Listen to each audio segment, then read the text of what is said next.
नमस्कार भाई, नमस्कार। गुड इवनिंग सबको, गुड इवनिंग।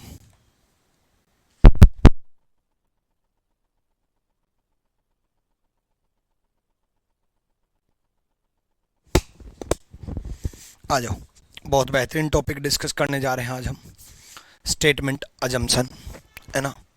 इसमें मैं कुछ कंसेप्चुअल जो क्वेश्चंस होंगे वो भी लूँगा, और जो लेटेस्ट प्रीवियस ईयर हैं वो भी लूँगा। ठीक है, ठीक है।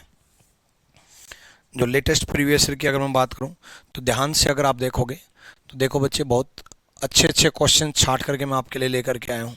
ठीक है, इस टाइप से स्टेटमेंट अजम्पशन के क्वेश्चंस रहते हैं। इसमें रेलवे के भी क्वेश्चंस हैं, इसमें यूपी के भी क्वेश्चन हैं। यूपीएसआई यूपी कांस्टेबल में बड़े अच्छे क्वेश्चंस आए हैं ना। इसमें एसएससी के भी क्वेश्चंस हैं। ठीक है, ये लेटेस्ट प्रीवियस ईयर बड़े अच्छे अच्छे सवाल हैं। ठीक है, और कुछ मेरे कंसेप्चुअल क्वेश्चंस भी अपने पास पहले से मौजूद है, जिससे आपका ओवरऑल कंसेप्ट स्ट्रांग होगा। ठीक है ना। स्टेटमेंट अजम्पशन, अजम्पशन कथन अवधारणाएं, इसको हिंदी में बोलते हैं अवधारणाएं। अवधारणा, अजम्पशन का मतलब है बच्चे अज्यूम करना। अज्यूम करने का मतलब है बच्चे सोचना, मतलब सोच करके जवाब देना है। मैं आपको 5-10 क्वेश्चन करा करके ये बता सकता हूं कि इस तरीके से सोचना है, लेकिन मैं आपकी सोच नहीं बदल सकता। ठीक है, इसमें कभी भी कोई ट्रिक नहीं चलता है। इसमें आपका एनालिटिकल रीजनिंग, सोचने की पावर मजबूत होनी चाहिए, स्ट्रांग होनी चाहिए।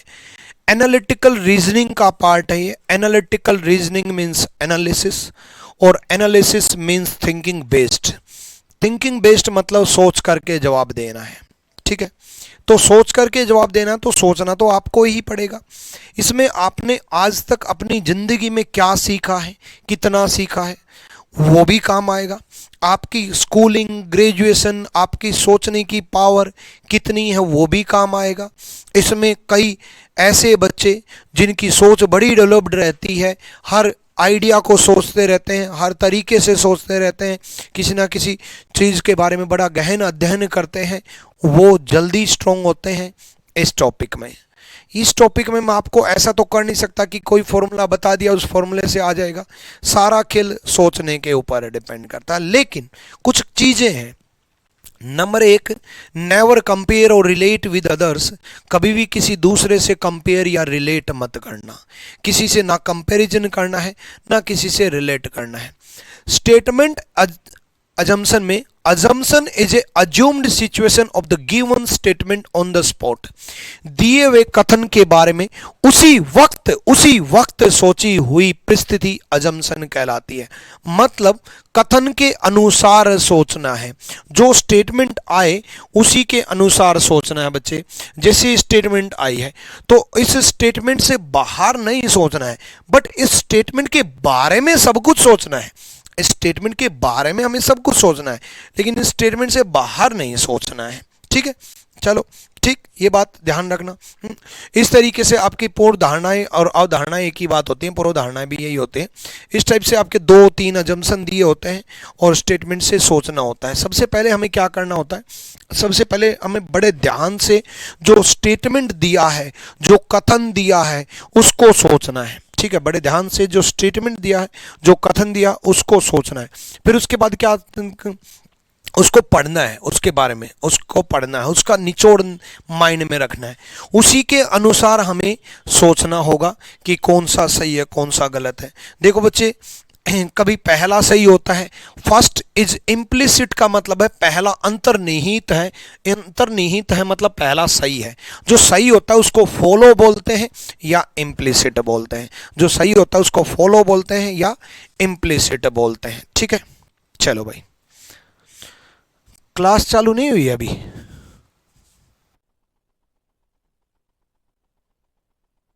हेलो हेलो, क्लास चालू कब होगी? ऑडियो वीडियो सब क्लियर है ना भाई? चल तो रही है।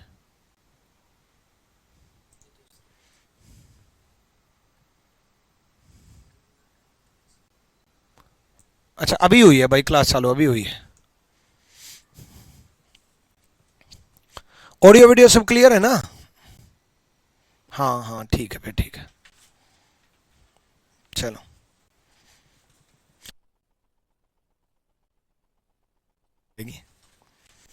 ठीक है, बात समझ में आई?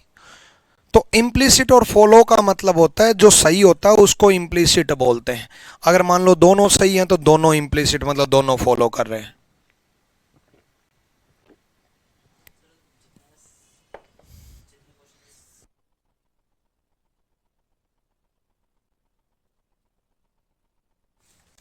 ठीक है बच्चे, करवाऊं?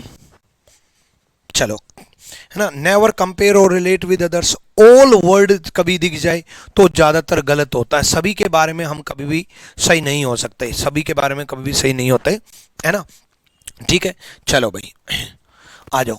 अब मैं पहले, आपको पहले मत सोचना, ये मत सोचना शुरू में ही हमारे आंसर ठीक हो जाएं।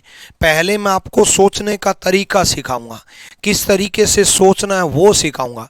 ध्यान से सुनने की जरूरत है। आज कोई फॉर्मूला कंसेप्ट आज लिखने विखने के मतलब कुछ फॉर्मूला वॉर्मूला नहीं लगने वाला है, सब डिस्कस करेंगे हम।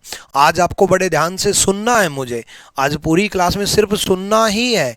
मैं क्या क्या पॉइंट्स बताऊंगा वो क्वेश्चंस के साथ साथ बताऊंगा। उन पॉइंट्स को ध्यान रखना है, उन पॉइंट्स को समझना है, किस तरीके से मैं किसी को सही कर रहा हूँ, किस तरीके से मैं किसी को गलत कर रहा हूँ, वो समझना है, उस बात को समझना है। ठीक है, चलो।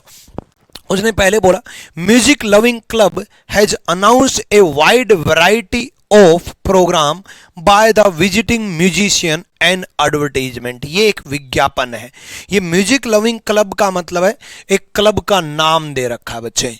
ये कोई भी नाम दे दिया, जैसे अपनी संस्था का नाम रैंकस गुरुकुल है, ऐसे म्यूजिक लविंग क्लब एक क्लब का नाम दे दिया। उसने अनाउंस क्या किया है? उसने अनाउंस किया है बहुत सारी वैरायटी, वाइड वैरायटी। एक संगीत प्रेमी क्लब जो है, नाम है म्यूजिक लविंग क्लब जो है, उसने आने वाले संगीतकारों द्वारा विभिन्न प्रकार के, बहुत सारे प्रकार के, ये ध्यान रखो, विभिन्न प्रकार के, बहुत सारे प्रकार के कार्यक्रमों की घोषणा की है।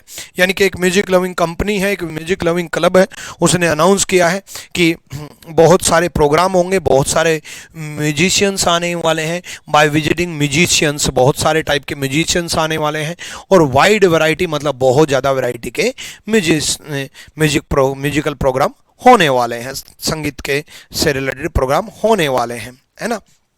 तो ध्यान रखना। अब हमारे माइंड में इसको पढ़ करके क्या क्या है? एक तो बहुत सारे प्रकार के म्यूजिक के प्रोग्राम होंगे, स्लो म्यूजिक भी होगा, रैप म्यूजिक भी होगा, अलग अलग टाइप के म्यूजिक प्रोग्राम भी होंगे। दूसरा माइंड में क्या है? बहुत सारे म्यूजिशियन आने वाले हैं, फेमस पर्सनैलिटी भी आने वाले हैं, है ना। यानी कि बहुत सारे, किसी को आतिफ असलम पसंद है तो किसी को हनी सिंह पसंद है ना। तो बहुत सारे, बहुत टाइप के म्यूजिशियंस आने वाले हैं। मतलब प्रोग्राम बड़ा ज़बरदस्त रंगारंग प्रोग्राम होने वाला है। हमारे मन में यही आया ना इस एडवर्टीजमेंट को देख करके, यही आया कि नहीं आया?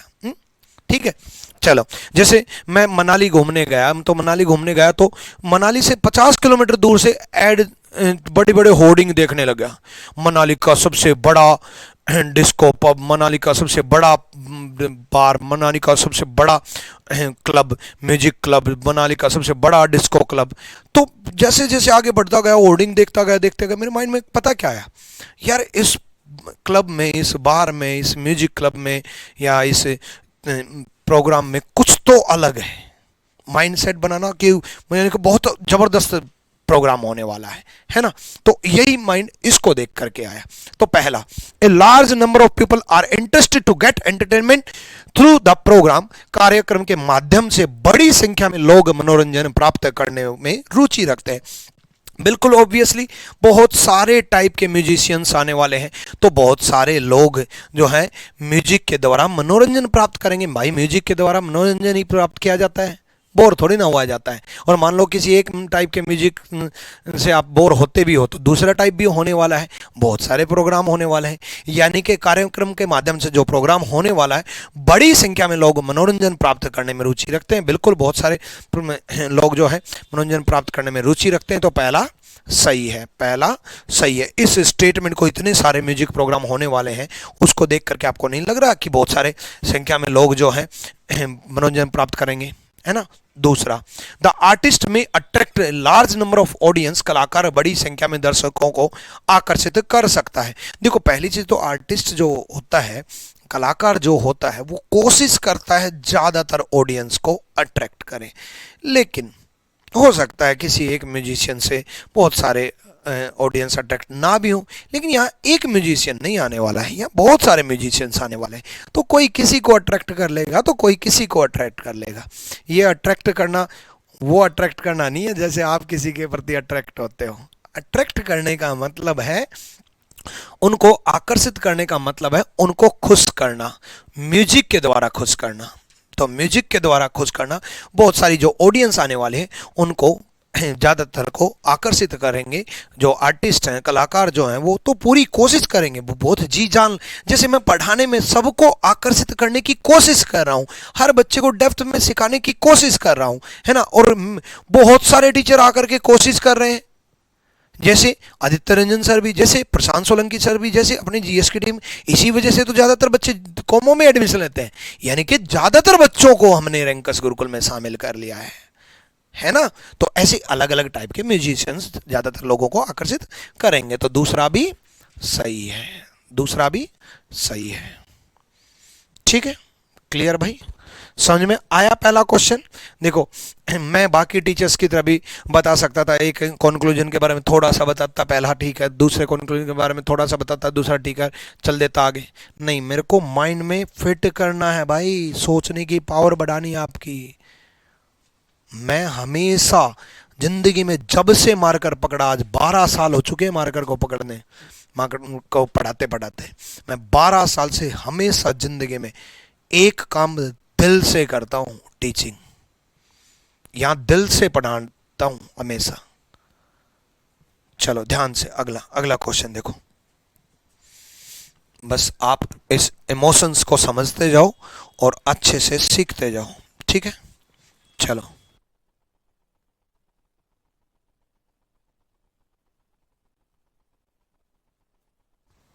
ये देखो, बिल्कुल लेटेस्ट सवाल करवाने वाला हूं, बिल्कुल लेटेस्ट सवाल करवाने वाला हूं, ध्यान से करो भाई।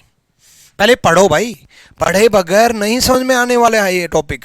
इस टॉपिक को पढ़ाने का एक तरीका है, जब तक आप लाइन को नहीं समझोगे, आप मेरी लाइंस को कैसे समझ सकते हो? जब तक आप नहीं पढ़ोगे आपको नहीं समझ में आएगा बच्चे।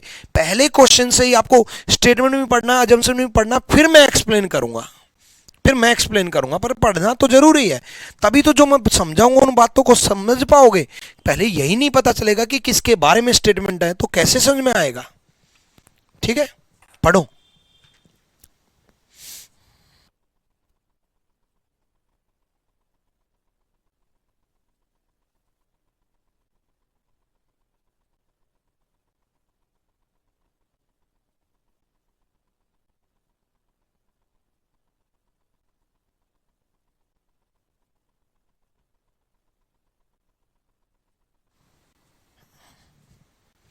करो।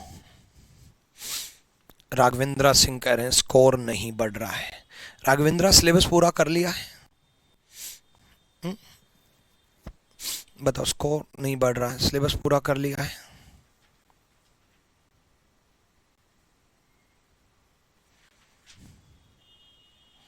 कभी पढ़ा नहीं है तो इस क्लास को देखें, बिल्कुल पहली क्लास है भाई, इस क्लास को जरूर देखना है। पढ़ लिया ना? देखो, जितनी स्टेटमेंट आए उतना ही सोचना है, उससे बाहर नहीं सोचना है, उससे बाहर नहीं सोचना है। स्टेटमेंट के बारे में सोचना है, उससे बाहर अगर कोई चीज दे रखी है तो नहीं सोचना है, ठीक है। सर आज आप बहुत सीरियस लग रहे हो भाई, आज की क्लास में बिल्कुल सीरियस होकर के पढ़ाना पड़ेगा। टॉपिक ऐसा है, टॉपिक के अनुसार मूड चेंज करना पड़ता है, बहुत है। देखो, India holds 55% market share in the total IT industry of the world. Bharat दुनिया के कुल आईटी उद्योग का 55% बाजार में हिस्सेदारी रखता है। मतलब दुनिया में जितने भी आईटी इंडस्ट्री है उसका 55%, 55% हिस्सेदारी भारत की है। सारे बच्चों का गलत जवाब है, टेंशन ना लो, भारत की है। अब हम इसके बारे में क्या क्या सोच सकते हैं? आईटी इंडस्ट्री के बारे में सोच सकते हैं, हम ये सोच सकते हैं कि बाकी दुनिया का जो हिस्सा है वो 45% है, क्योंकि 55% तो भारत का है ना, तो 55% तो भारत का है। तो पहला, विदेशी कंपनियां सस्ते श्रम की उपलब्धता के कारण ही भारत को पसंद करती हैं। Foreign companies like India because of the availability of cheap labour. देखो, पहली चीज तो चीप लेबर के बारे में कुछ भी नहीं दिया है, तो जितना दिया है स्टेटमेंट के का अकॉर्डिंग ही सोचना है। इसके बारे में सस्ते श्रम के बारे में स्टेटमेंट में कुछ भी नहीं दिया है, तो स्टेटमेंट सस्ते श्रम के बारे में कुछ भी नहीं दिया, तो पहला गलत। और पहला सही करने का मतलब ये है, फिर तो आप ये कहोगे कि भारत में टैलेंट ही नहीं है भाई, है बस सस्ता श्रम मिल रहा है इसलिए भारत में आईटी सेक्टर है। अरे भाई, सस्ता श्रम मिल रहा है तो मैन्युफैक्चरिंग इंडस्ट्री बढ़ती है जहां सस्ता श्रम मिलता है। जैसे इंडिया से भी सस्ता श्रम, पूरी दुनिया में सबसे सस्ता श्रम जो है ना, चीप लेबर चाइना में मिलता है, सबसे चीप। हालांकि हमें चाइना के बारे में सोचना नहीं है, स्टेटमेंट में नहीं दिया है, लेकिन मुझे आपकी ओवरऑल सोच भी तो बढ़ानी है, इसलिए मुझे बहुत कुछ डिस्कस करना होगा आज, है ना। तो चीप लेबर के बारे में सबसे सस्ता श्रम चाइना में है, इसी वजह से मैन्युफैक्चरिंग इंडस्ट्री, जो चीजें बनाने की इंडस्ट्री, आपने देखा है मोबाइल्स, कपड़े, इवन टोपी, इवन कपड़े, इवन सब कुछ, मतलब मैक्सिमम चीजें, आप कंप्यूटर लगा लो, लैपटॉप लगा लो, एसी लगा लो, सबसे ज्यादा दुनिया में मैन्युफैक्चरिंग यूनिट्स अगर लगती हैं तो वो चाइना में लगती हैं, क्योंकि वहां सस्ता श्रम है। यानी कि जो श्रमिक है, जो लेबर है, वो सस्ते हैं, बनाने वाले जो कर्मचारी हैं वो सस्ते हैं। लेकिन आईटी सेक्टर में मैन्युफैक्चरिंग चीप लेबर की क्या जरूरत है? आईटी सेक्टर ग्रो करेगा तो भाई टैलेंट के दम पे करेगा। यहाँ इंडिया में इन्फोसिस जैसी कंपनियां, यहाँ इंडिया में टाटा कंसल्टेंसी सर्विस, टीसीएस जैसी कंपनियां हैं, यहाँ इंडिया में सुंदर पिचाई जैसे लोग इंडिया से निकले हैं जो गूगल का सीईओ बन बैठे हैं, है ना। इंडिया में टैलेंट है। इंडिया अगर ये दिया होता कि इंडिया आईटी सेक्टर के ऊपर बहुत फोकस करता है और यहाँ इंजीनियर्स जो हैं बहुत ज़्यादा प्रोड्यूस होते हैं, IT industry, IT computer engineer, तो सही होता, है ना। आईटी हब है बेंगलोर दुनिया का, इसमें चीप लेबर के बारे में कहाँ दिया है? तो पहला गलत है, चीप लेबर के बारे में नहीं दिया है, गलत है। दूसरा, next, the central government has provided various subsidies to multinational companies for their growth. केंद्र सरकार बहुराष्ट्रीय कंपनियों को उनकी प्रगति के लिए विभिन्न सब्सिडी प्रदान करती है। देखो, सब्सिडी का कोई भी जिक्र नहीं है कहीं पर भी। स्टेटमेंट ऐसा है कि स्टेटमेंट में कहीं पर भी सब्सिडी का जिक्र है नहीं, स्टेटमेंट में ऐसा कुछ इंडिकेट कर रखा हो इनडायरेक्टली, अप्रत्यक्ष रूप से भी ये दिखा रखा हो कि आईटी सेक्टर 55% है और इंडिया जो है, इंडियन गवर्नमेंट जो है विदेशी कंपनियों को सब्सिडीज भी प्रोवाइड कर रही है या कुछ एक्स्ट्रा ऑफर्स भी दे रही है ताकि विदेशी कंपनियां आए, ऐसा नहीं है। सब्सिडीज कहीं भी प्रोवाइड नहीं की भी जा रही है तो भी गलत है। अगर मान लो सब्सिडी दी भी जा रही है तो भी गलत है, क्योंकि स्टेटमेंट में ऐसा कोई जिक्र नहीं है। तो नाइदर फर्स्ट नोर सेकंड होगा भाई। सर आईपीएल देख रहा हूं, विक्रम मंडल, आपके आईपीएल देखने से कुछ पल की आपको खुशी मिलेगी, कुछ देर की, कुछ घंटों की खुशी मिलेगी, लेकिन अगर आपका सिलेक्शन हो गया ना तो पूरी जिंदगी आपको और आपके परिवार को खुशी मिलेगी। इसलिए अब की बार आईपीएल छोड़ो और क्वेश्चंस देखो।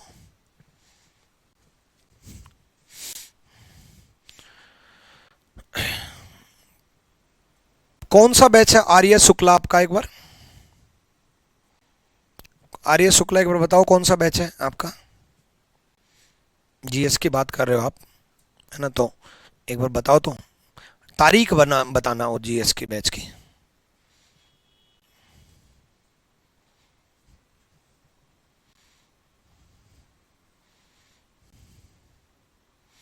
अमन विमल, आप भी इसका फोटो क्लिक करो एक बार, अमन विमल का। ठीक है अमन विमल, आपके कमेंट का फोटो क्लिक कर लिया, टेक्निकल टीम से मैं बात करता हूं। आर्य शुक्ला आप भी एक बार अपना बैच की तारीख बताओ।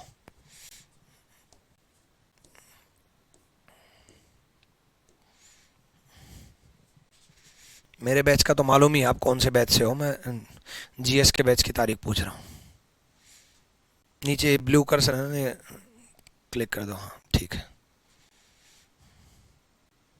बिल्कुल। बैंकिंग में यहाँ से बहुत सारे सवाल आते हैं। हर बैंकिंग का, चाहे आईबीपीएस हो, चाहे एसबीआई पीओ हो, चाहे आईबीपीएस क्लर्क हो, चाहे आईबीपीएस पीओ हो, एसबीआई क्लर्क हो, कोई भी बैंक हो, बैंकिंग के एग्जाम में स्टेटमेंट एजम्पशन आता है, बहुत ढंग का आता है। इसलिए आप रीजनिंग स्पेशल पढ़ रहे हो तो आप बैंकिंग एग्जाम भी क्लियर होंगे। आर्य शुक्ला, ठीक है, ठीक है आर्य शुक्ला, मैं बात करता हूँ एक बार। ठीक है भाई, शुरू करते हैं। सुंदर पिचाई ने आपका 30% काट लिया। बिल्कुल सौरभ घोष, सुंदर पिचाई सही से, ये उम्मीद नहीं थी। बताओ, हम कम कमा रहे हैं, हमसे गूगल ज्यादा कमा रहा है, बताओ यार।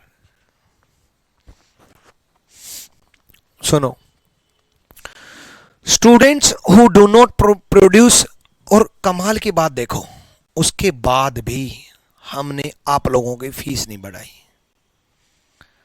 और आज पिछले 2-3 साल का इतिहास उठा के देखो, स्पेशल बैचेस सबसे कम फीस में रैंकर्स गुरुकुल प्रोवाइड कर रहा है।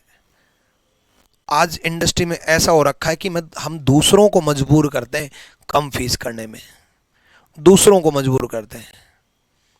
जिनकी 3-3, 3.5, 4-4 हज़ार फीस होती थी ना, उनको भी हम 1,000 पे ले आए, है ना। यही पावर है रैंकर्स गुरुकुल की, यही दम है, ठीक है। क्योंकि हम क्या है, कम फीस में ज्यादा प्रोवाइड कर रहे हैं, इसलिए सारे स्टूडेंट हमसे जुड़ रहे हैं।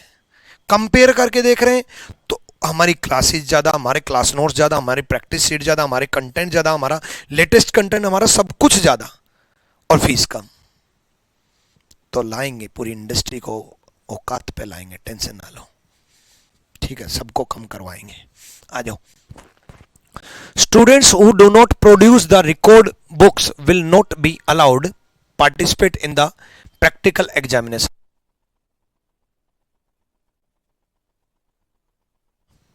देखो, जो छात्र रिकॉर्ड बुक प्रस्तुत नहीं करते हैं उन्हें प्रैक्टिकल परीक्षा में भाग लेने की अनुमति नहीं दी जाएगी।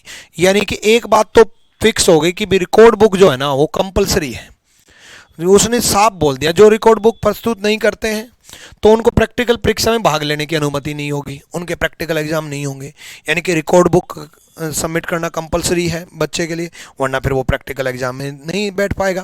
पहला देखो, पहला, प्रैक्टिकल परीक्षा में भाग लेने के लिए रिकॉर्ड बुक अनिवार्य है। देखो, कुछ चीजें ना पहले ही ईमानदारी से बता रहा हूं मैं, ये क्वेश्चंस का पहला अजम्पशन मैंने नहीं पढ़ा था, कसम से, दिल से, ईमानदारी से बता रहा हूं, मैंने पहला अजम्पशन नहीं पढ़ा था।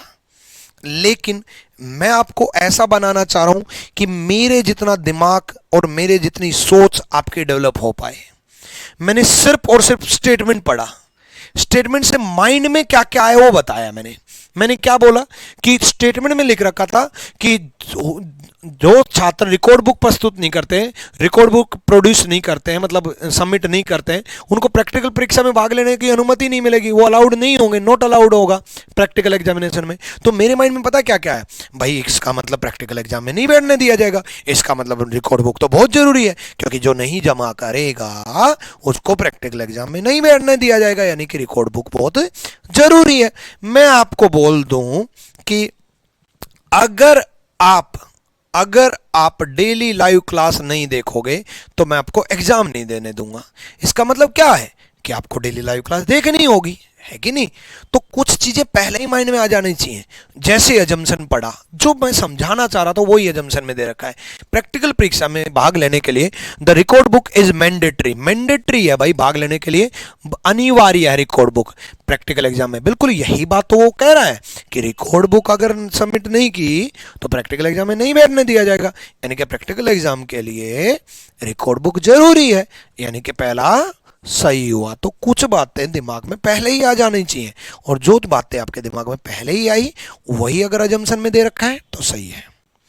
क्लियर है? आरपीएफ रेलवे के लिए वीओडी बैच सफिशियंट है, जीएस स्पेशल वीओडी बिल्कुल बिल्कुल सफिशियंट है भाई, कोई दिक्कत नहीं है। देखो स्पेशल बैच का मतलब ही है कि सारे एग्जाम को टारगेट किया जाए, है ना। हालांकि आरपीएफ में आपने जीएस स्पेशल ले रखा है तो उसमें सब कुछ पूरी डिटेल में सारी जीएस पढ़ाई जाएगी। हालांकि अपने आरजी विक्रमित एप्लीकेशन पर आरपीएफ का स्पेशल बैच भी लॉन्च हो रखा है ना, मात्र 499 में, है ना।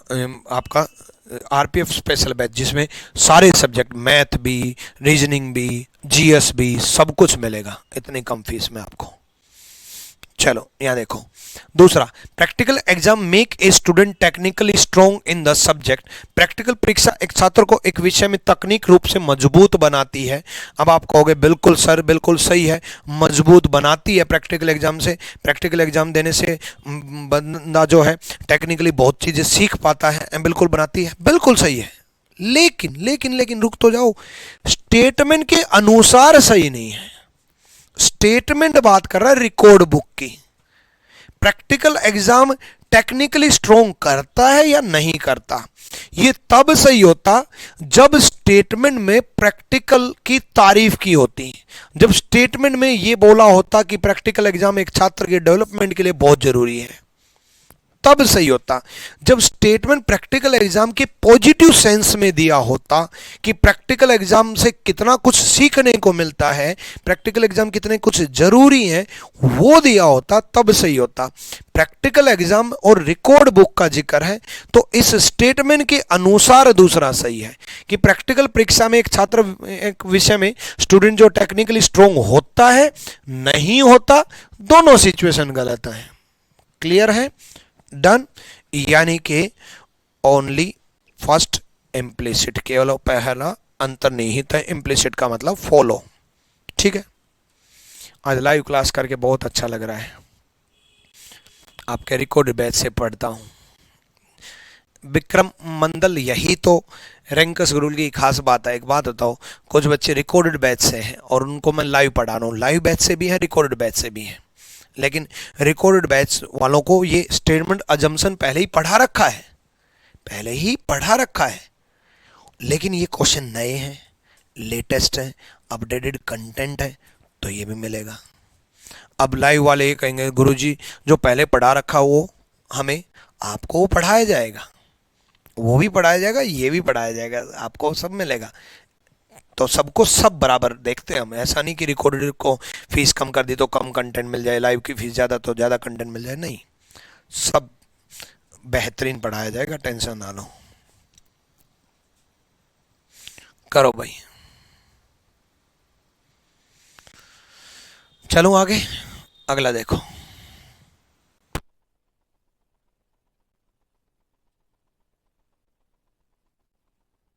पढ़ो भाई पढ़ो।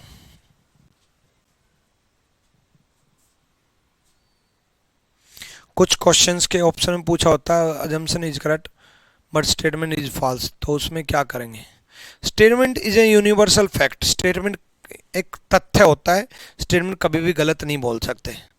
वो फिर अजम्पशन, स्टेटमेंट अजम्पशन का क्वेश्चन नहीं है अतुल शर्मा, ठीक है, वो दूसरे टाइप का क्वेश्चन है, वो मैं कराऊंगा, ठीक है, वो अजम्पशन में नहीं होता।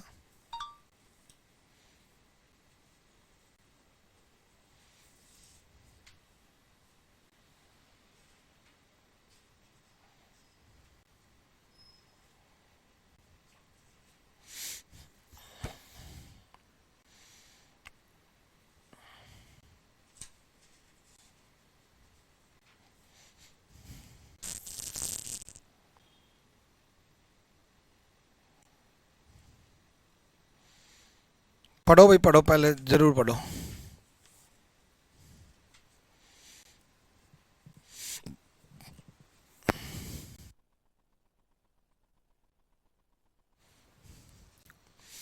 आ जाओ, कोई डी बोल रहा है, कोई ए बोल रहा है, कोई बी बोल रहा है, आ जाओ।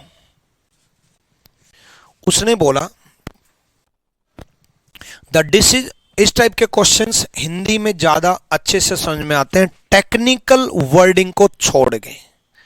अगर आप देखो नॉर्थ ईस्ट से हो या साउथ इंडिया से हो, आपकी हिंदी कमजोर है, तब तो आप इंग्लिश में पढ़ो। लेकिन अगर आप इन स्टेट से नहीं हो आप, मतलब हिंदी जो आपकी बोलने की भाषा, यूज करने की भाषा हिंदी है, तो आप हिंदी पढ़ो। कंडीशंस टेक्निकली जो वर्ड हैं उनको आप इंग्लिश में पढ़ सकते हो अगर आप इंग्लिश मीडियम से हो। हिंदी मीडियम से हो तो फिर तो हिंदी में, जैसे प्रस्तुत करना, हो सकता कोई इंग्लिश मीडियम का स्टूडेंट हो, उसको प्रस्तुत करना नहीं पता हो, ठीक है, अनिवार्य नहीं पता हो, मतलब एक वो स्टूडेंट होते हैं जो प्योर हिंदीवादी होते हैं, सब समझ जाएंगे। एक वो होते हैं जो इंग्लिशवादी, इंग्लिश मीडियम से तो पढ़े हैं लेकिन बाइलिंगुअल है, बोलने की उनकी भाषा बाइलिंगुअल है। कि जैसे मैं आपको बोलूं, यार आपके जीवन का डिसीजन मैं क्या ले सकता हूं, अब देखो आपके जीवन का डिसीजन, ये मैंने इंग्लिश में बोला तो मैं बाइलिंगुअल हूं। तो जो बच्चे इंग्लिश मीडियम से पढ़े हैं उनको कई हिंदी वर्ड नहीं पता होता, अनुमति नहीं पता होता, अनिवार्य नहीं पता होता, खास करके मेट्रो सिटी के, दिल्ली के या मेट्रो सिटी के। तो वो बच्चे हिंदी में पढ़े, बस जो हिंदी का जो वर्ड नहीं समझ में आए वो इंग्लिश में पढ़ लें। ये चैप्टर एनालिटिकल रीजनिंग हिंदी में ज़्यादा स्ट्रांग होती है। अगर आप प्योर इंग्लिश मीडियम से हो तो इंग्लिश में ही पढ़े, है ना, ठीक है। चलो ये था मैं दोनों भाषाओं में पढ़ के बता रहा हूं। The decision of the interstate tribunal is final, the decision of the chief justice of India.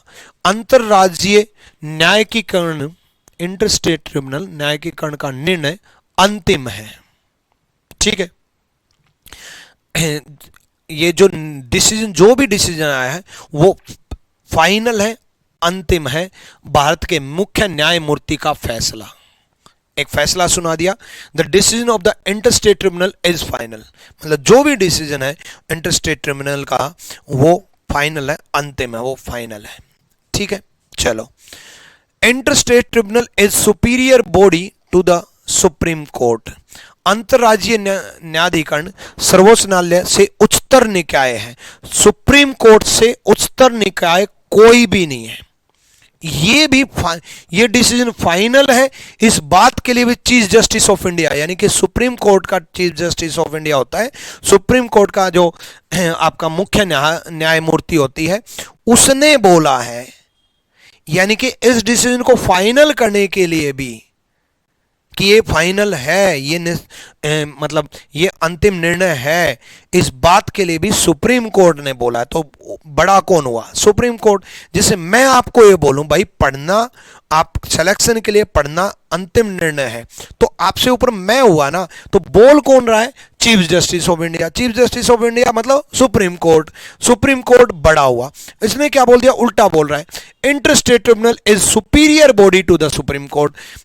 अंतर्राज्यीय न्यायाधिकरण सर्वोच्च न्यायालय से उच्चतर निकाय है। नहीं, सर्वोच्च न्यायालय से उच्चतर कोई नहीं है, सुप्रीम कोर्ट से ऊपर कोई भी नहीं है, सरकार भी नहीं है, प्रधानमंत्री, राष्ट्रपति कोई नहीं है। पहला गलत, ठीक है। Next, the tribunal is design to make technical decision. न्यायाधिकरण को तकनीकी निर्णय के लिए बनाया गया है। बिल्कुल, जब डिसीजन फाइनल है तो टेक्निकल डिसीजन अब सारे ले सकता है, सारे ले सकता है टेक्निकल डिसीजन। तो दूसरा सही है, तो only B is right, second implicit है, ठीक है, दूसरा सही है। क्लियर भाई? टेंशन ना लो, अभी कई गलत होंगे, टेंशन ना लो।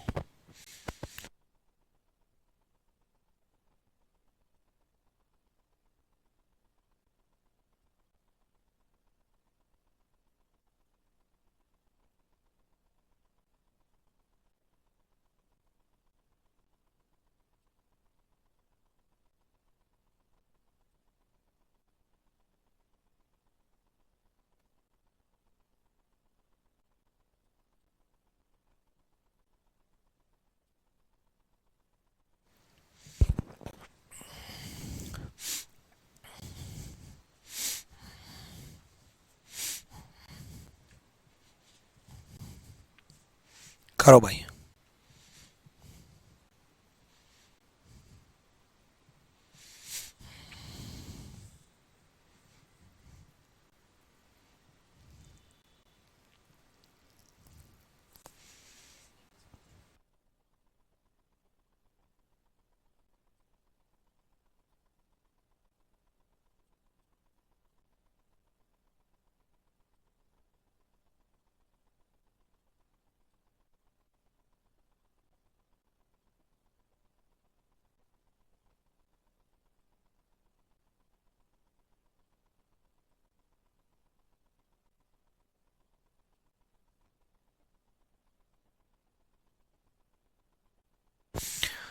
आ जाओ, इसमें गलती करोगे, टेंशन ना लो। सुनो, if you are adept at typing, यदि आप टंकन में निपुण, अब देखो टंकन नहीं समझ में आया होगा, इंग्लिश हिंदी मीडियम स्टूडेंट को भी नहीं समझ में आया होगा, टंकन तो टाइपिंग होती है, ठीक है। यदि आप टाइपिंग में निपुण हैं तो हम आपको लिपिकीय श्रेणी में भर्ती कर लेंगे। If you are adept at typing we will recruit you in clerical category, ठीक है, क्लरिकल कैटेगरी, ठीक है। Advertisement of a company, company ने एडवर्टीजमेंट किया कि भाई जिसको कम टाइपिंग आती है ना वो क्लर्क बनने के लिए हमारे पास आ जाए, ठीक है, डन। पहला, there is one vacant post for clerk, भाई क्लर्क के लिए पोस्ट तो खाली है तभी एडवर्टीजमेंट किया है, पोस्ट ही खाली नहीं होती तो एडवर्टीजमेंट कैसे होता? तो पहला तो सही है। अब आप कहोगे गुरुजी एक पोस्ट ही खाली है, ये कहां दिया? भाई एक पोस्ट तो है ना, हो सकता है हजारों पोस्ट हो सकता है लाखों पोस्ट हो सकता है 10,000 पोस्ट हो। हम हमेशा आपको बोलते हैं ना कि 20,000 वैकेंसी आ गई, 10,000 वैकेंसी आ गई, 6,000 वैकेंसी आ गई, कम वैकेंसी आ जाती है तो हम सरकार को कोसते हैं ना कि मात्र 2,000 वैकेंसी दी है। फिर आपको मोटिवेट करते हैं कि कोई नहीं भाई, आपको तो एक ही पोस्ट चाहिए ना, आप तो एक पोस्ट के लिए लड़ो ना, तो जिस दिन एक भी वैकेंसी आएगी उसके लिए भी लड़ो, मेहनत करो, आगे बढ़ो। यानी कि एक पोस्ट तो खाली है ना, ज्यादा भी हो ना हो, ओनली वन तो बोला नहीं कि केवल एक ही पोस्ट खाली है ना, केवल एक ही पोस्ट खाली है। तो पहला तो सही है। तो कैसे बच्चे सी बोल रहे हैं, कैसे बच्चे डी बोल रहे हैं, कैसे हो सकता है सुनील, प्रतीक है भाई, सी कैसे हो सकता है? भाई पहला तो यार एक बात बताओ, we will recruit you in clerical cadre, हम भर्ती करेंगे लिपिकीय, भर्ती कर लेंगे, यानी कि क्लर्क पोस्ट के लिए खाली है तभी तो भर्ती कर पाएगा, खाली ही नहीं होती। पहले को गलत करने का मतलब क्लर्क की पोस्ट खाली ही नहीं है, खाली ही नहीं है तो एडवर्टीजमेंट क्यों कर रहा है भाई, अप्लाई कैसे करें? तो पहला तो सही है, तो ये और ये तो गलत हो चुका है। अब दूसरे में अगर आपने दूसरा सही सोचा तो आप बी बोलो, अगर आपने दूसरा गलत सोचा तो ए बोलो, यानी कि कंफ्यूजन ए और बी ऑप्शन में से मिलेगा। अब ध्यान से सुनना, ठीक है, चलो।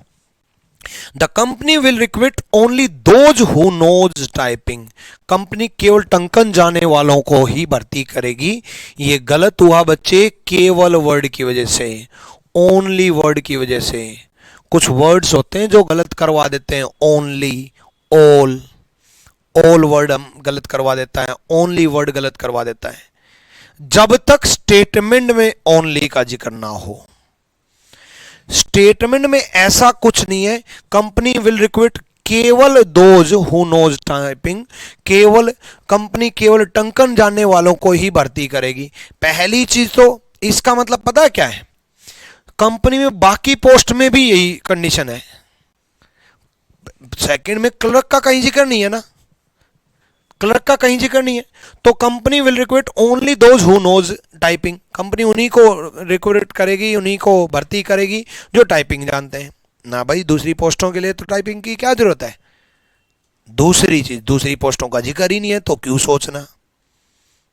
लेकिन क्लर्क के लिए भी अगर आप टाइपिंग जानते हो तो हम क्लर्क बना देंगे, नहीं जानते तो भी आप अप्लाई कर सकते हो, प्रायोरिटी दी जाएगी, है ना। तो केवल वर्ड, ओनली टाइपिस्ट को ही हायर करते, फिर ओनली वर्ड की वजह से गलत है। तो ए इज द राइट आंसर, ठीक है, ए सही जवाब है। चलो अविनाश कुमार कंप्लीट हो गया भाई, ठीक है। अगले क्वेश्चन में बढ़े, अगला क्वेश्चन देखें, आ जाओ।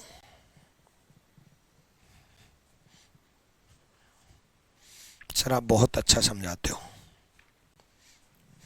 देखो भाई एक चीज सुनो मेरे को, ठीक है,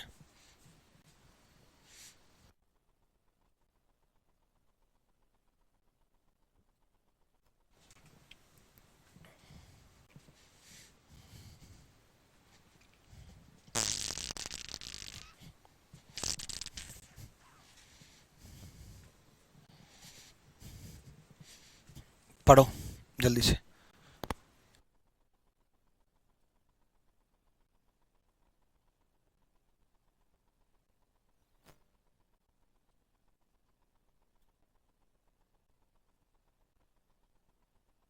करो करो करो।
आ जाओ भाई।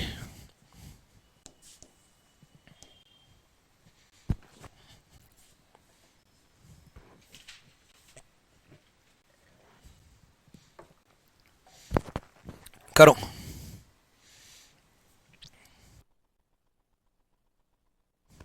देखो, nowadays RO technology is use to purify water. पानी शुद्ध करने के लिए आजकल आरओ प्रौद्योगिकी का उपयोग होता है। ठीक है भाई। पहला, the use of artificial technique is dangerous to health. एक बात बताओ, आरओ का यूज होता है, डेंजरस टू हेल्थ होता, तो हेल्थ मिनिस्टर इसको बैन नहीं कर देता? हम्म? दूसरी चीज, आर्टिफिशियल टेक्निक डेंजरस है या नहीं है, इसके बारे में स्टेटमेंट है ही नहीं। इसके बारे में तो स्टेटमेंट है ही नहीं भाई। एक कृत्रिम तकनीकी उपयोग स्वास्थ्य के लिए हानिकारक है या नहीं है, इसके बारे में स्टेटमेंट नहीं है। पहला गलत। People are ready to adopt modern technology. लोग आधुनिक प्रौद्योगिकियों को अपनाने के लिए तैयार हैं। ये आपको ये लग रहा होगा कि भाई आरओ भी एक मॉडर्न टेक्नोलॉजी है, और मॉडर्न टेक्नोलॉजी है तो आरओ को अडॉप्ट कर रहे हैं, तो पीपल मॉडर्न टेक्नोलॉजी को अडॉप्ट कर रहे हैं। भाई स्टेटमेंट जो है ना, आरओ के बारे में है, प्योरीफाई करने के बारे में है। सिर्फ उतना ही सोचो जितना स्टेटमेंट में दिया है। हम इसके बारे में क्या क्या सोच सकते हैं कि आरओ टेक्नोलॉजी प्योरीफाई कर देता है, बिल्कुल सही है। लोग शुद्ध पानी पीना पसंद करते हैं, बिल्कुल सही है। लोगों को शुद्ध पानी पीना चाहिए, प्योरीफाई वाटर पीना चाहिए, बिल्कुल सही है, क्योंकि लोग आरओ टेक्नोलॉजी यूज कर रहे हैं, तो प्योरीफाई करने के लिए तो यूज कर रहे हैं, है ना। वाटर की गंदगी रिमूव करने के लिए आरओ टेक्नोलॉजी सही साबित हुई है, बिल्कुल सही है। हम आरओ टेक्नोलॉजी के बारे में सोचें और प्योरीफायर वाटर के बारे में सोचें, बस, इससे फालतू नहीं। तो people are ready to adopt modern technology. Modern technology में तो बहुत कुछ है भाई, सिर्फ आरओ टेक्नोलॉजी। अगर ये लिखा होता people are ready to adopt RO technology, तो सही होता कि लोग जो है आरओ प्रौद्योगिकी को अपनाने के लिए तैयार हैं, तो सही होता। मॉडर्न टेक्नोलॉजी को, मॉडर्न टेक्नोलॉजी में तो बहुत कुछ है, उसके लिए तैयार हैं या नहीं है, इसके बारे में हम कुछ भी नहीं कह सकते। तो नाइदर फर्स्ट नोर सेकंड, ना पहला ना दूसरा। आर्टिफिशियल टेक्नोलॉजी डेंजरस है या नहीं, स्टेटमेंट में कहीं जिक्र नहीं है। मॉडर्न टेक्नोलॉजी में सारी टेक्नोलॉजी आ गई, उसको अडॉप्ट करना पसंद करते हैं या नहीं, ये भी नहीं कह सकते, गलत। ठीक है, डन भाई। चलो भाई,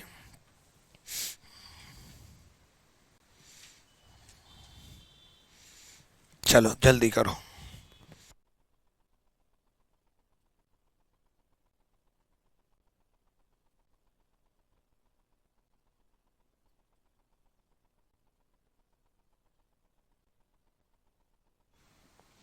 करो भाई।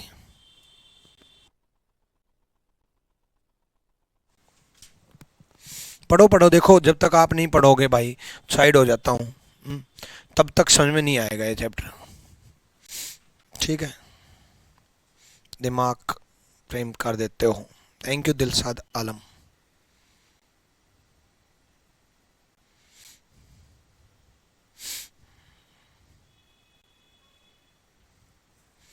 करो जल्दी करो।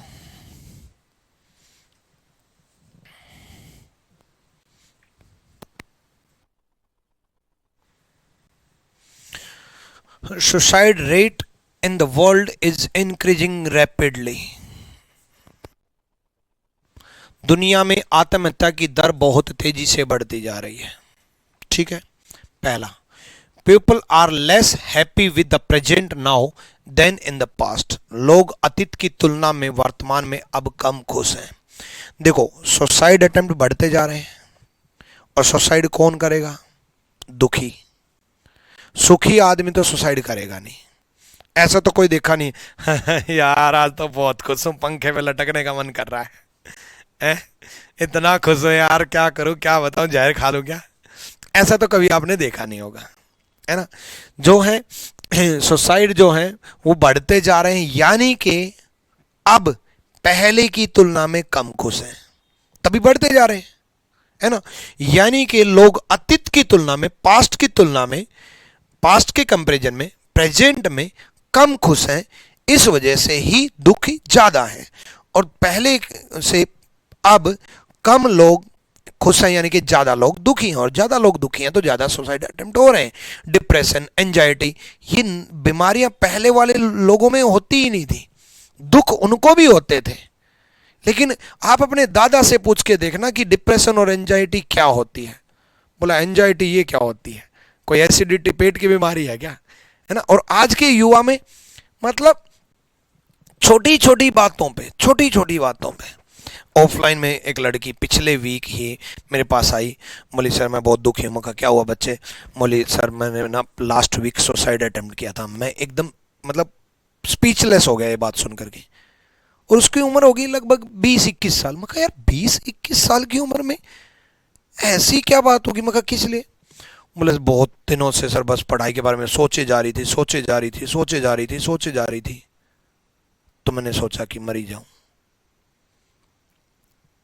हालांकि वो भगवान ने वो बचा ली, तो मेरे पास आई तो मैंने उसको समझाया भाई इतना मत सोचो, उससे अच्छा एक्शन लो। जिंदगी में सोचो कम, एक्शन ज्यादा लो।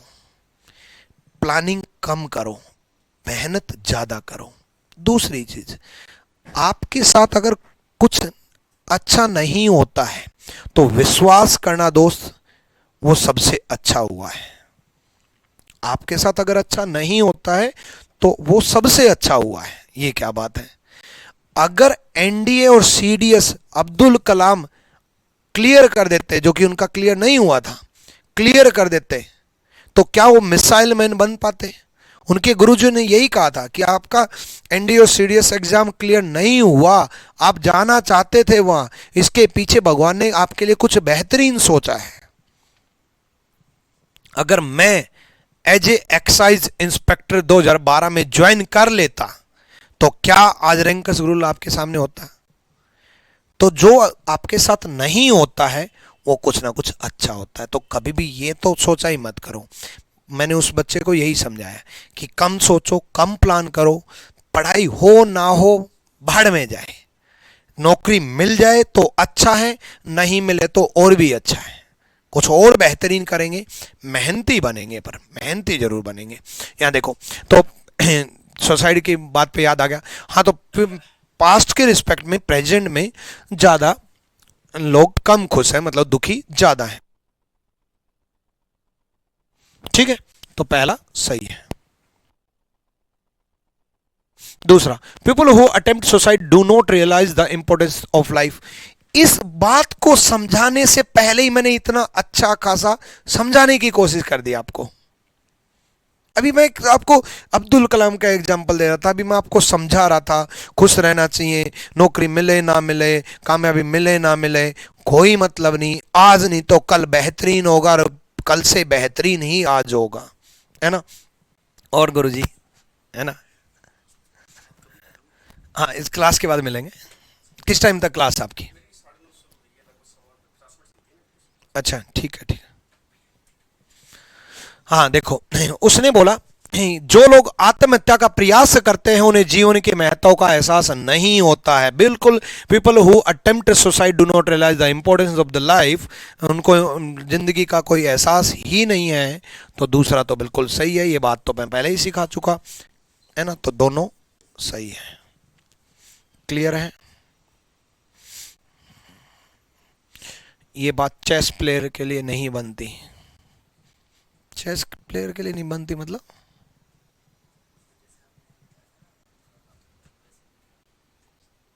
ये यही बात चेस प्लेयर के लिए नहीं बनती।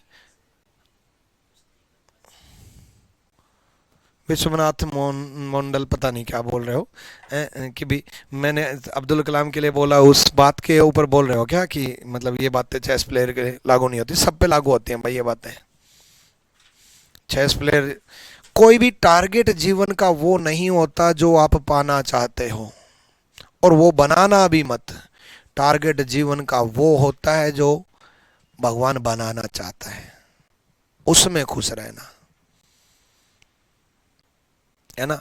वो मेरी माँ एक कहावत कहती है, हरियाणा में कहती है, हालांकि मेरी माँ, मैं हरियाणा से हूँ, कि काले सर आले का कदे भर्या ना करें, है ना। तो इसकी हिंदी ये है, काले सिर वाले का कभी मन भरता नहीं है। मतलब इंसान, काले काले सिर वाले मतलब इंसान के बारे में, कि इंसान का मन कभी भरता नहीं है। बाइक से गाड़ी लेनी है, गाड़ी से दो गाड़ी लेनी है, दो गाड़ी से और बड़ी गाड़ी लेनी है, और बड़ी गाड़ी से फरारी की रील्स देखनी है, फिर फरारी लेनी है ना, फिर मुकेश अंबानी बनना है, फिर दुनिया का पे राज करना है। भरता ही नहीं है किसी का भी, है ना। तो भाई लिमिट तो है ही नहीं, लेकिन मन की संतुष्टि जरूर होनी चाहिए। तन की संतुष्टि होना हो, मन की संतुष्टि जरूर होनी चाहिए। अंदर खुशी रहनी चाहिए, जिस जो है उसी में खुश रहना चाहिए। आगे बढ़ते रहो, बस खुश रहो। और यहां देखो,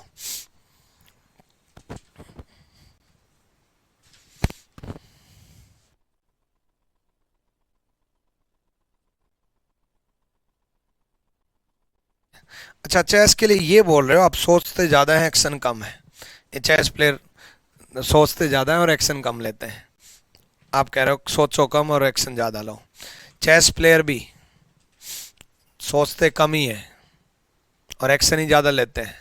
अब आप कहोगे बहुत सोचते हो, तो ना ना, कम ही सोचते हैं। उस गेम के अलावा कुछ सोचते ही ना, बस उस गेम का ही सोचते हैं, ज़्यादा थोड़ी ना सोचते हैं। एक सीरियल वाला ज़्यादा सोचता है, मैं रील्स भी देखूंगा, मैं गर्लफ्रेंड भी बनाऊंगा, मैं से कोई बात भी करे, मैं बाबू सोना से खाना का पूछूंगा, मैं घर वालों से भी खुश रहूंगा, मैं शेड्यूल भी बनाऊंगा, शेड्यूल 16 घंटे का बनाऊंगा, पढ़ूंगा 5 घंटे, फिर मैं फिर दोबारा से 16 घंटे का शेड्यूल बनाऊंगा, मैं फिर से 3 घंटे पढ़ूंगा। तो सीजल वाला बच्चा ज़्यादा सोचता है। फिर मैं आईपीएल भी देखूंगा। आ जाओ, देखो इस चैप्टर में बच्चों से बातें करना बहुत जरूरी है। पहली चीज, चैप्टर अलग है। ऑफलाइन में मैं ये चैप्टर बिल्कुल ऐसे ओपनली डिस्कशन के लिए छोड़ देता हूँ। मुखर्जी नगर जब पढ़ाता हूँ, एक एक बच्चे के पॉइंट ऐसे, बोल भाई तू क्या बोलना चाह रहा है, बोल भाई तू क्या बोलना चाह रहा है। क्योंकि इस चैप्टर में जितना ज्यादा हम डिस्कस करेंगे, बातें करेंगे, उतना ज्यादा बेहतरीन होगा। तो दूसरे बच्चे इस चैप्टर को इस चैप्टर को बाकी चैप्टर की तरह ना समझें।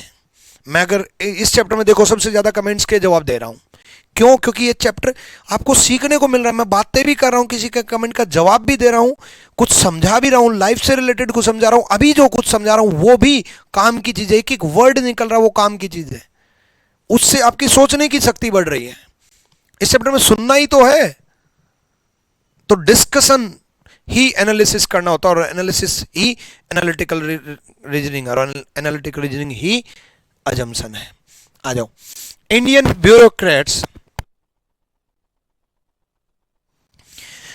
Bureaucrats are the least efficient in the world. भारतीय नौकरशाह दुनिया में सबसे कम कुशल हैं। अब देशभक्त बनना, ऐसे कैसे बोल दिया?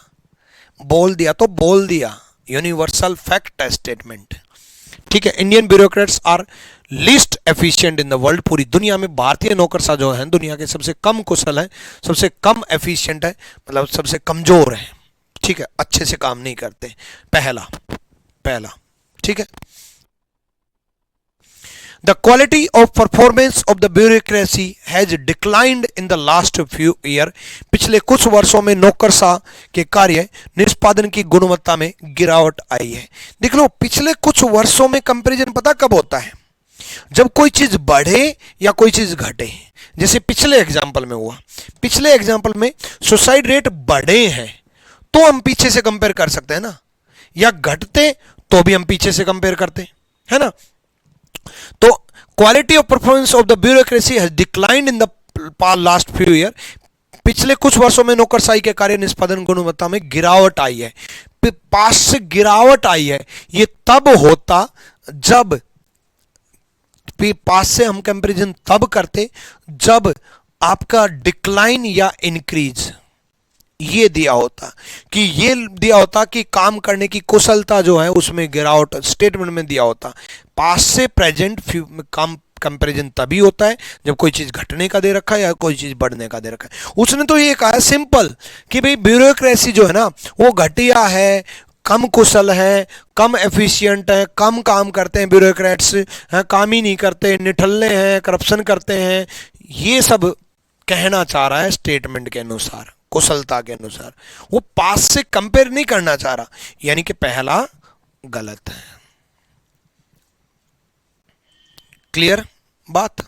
दूसरा, the Indian civil servant are considered to be the best procrastinator. क्या बोल रखा है, इतना टिपिकल वर्ड, दोबारा पढ़ता हूं, ये ऐसी इंग्लिश है हमारी भाई। प्रोक्रेस्टिनेटर्स इन द वर्ल्ड। भारतीय लोक सेवकों को विश्व का बेहतरीन काम टालने वाला माना जाता है। अच्छा, टालने वाला माना जाता है। देखो, इंडियन सिविल सर्वेंट जो है ना, भारत के लोक सेवक जो है ना, विश्व का बेहतरीन काम टालने वाला माना जाता है। अब इसका आप ये कह सकते, मन में आएगा कि कम कुशल हैं तो फिर काम टालते हैं। भाई, कुशलता टालने के ऊपर नहीं होती है। कम कुशल है यानी कि कम एफिशिएंट है, इसका मतलब ये नहीं है कि वो काम टालते हैं। उसके और भी बहुत सारे रीजन होते हैं। ठीक है, काम करने में रुचि ना रखना, करप्शन करना, डिसीजन सही ना लेना, है ना। डिसीजन लिया तो टाला नहीं, लिया लेकिन सही नहीं लिया। पॉलिसीज सही ना बनाना, ठीक है, अपने मतलब अपने एरिया को सही से ना, लॉ एंड ऑर्डर सही से ना फॉलो करवाना। ठीक है, order and law and order, नए जो कानून नियम कानून बनते हैं उनको सही से ना बनाना, वो भी रीजन है। तो काम टालने वाला माना जाता है। इसके बारे में स्टेटमेंट में कहीं नहीं दे रखा, तो दूसरा भी गलत है। दोनों, D is the right answer. D. Shivam Gupta गलत जवाब दे रहे हो। क्लियर भाई? बैकग्राउंड कलर तो चेंज नहीं हो पा रहा भाई।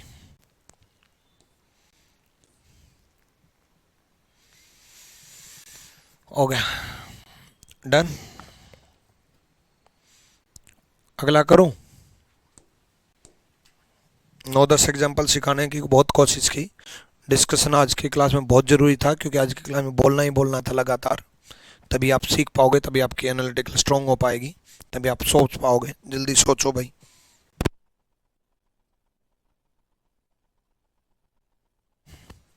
जल्दी सोचो।